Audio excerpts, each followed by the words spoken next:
I'm Captain George Mitchell, and this is Coastal Chaos.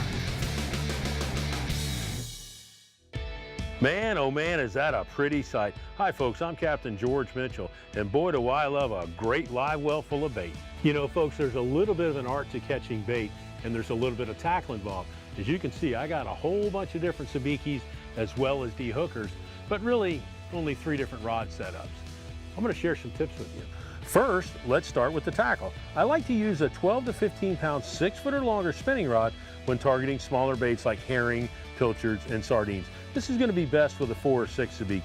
You know, for bigger baits like blue runners and goggle eyes, you gotta step up your game.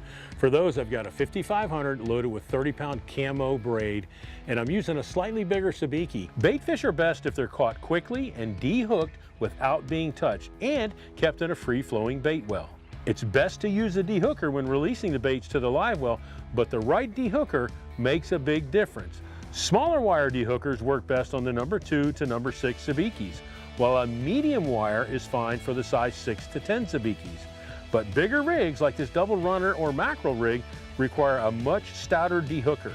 Bigger baits take longer to reel in, so you might want to let them recover a little bit in the bait well before you put them right back out. When multiple guys are catching bait, it's helpful to start with 2 slightly different rigs.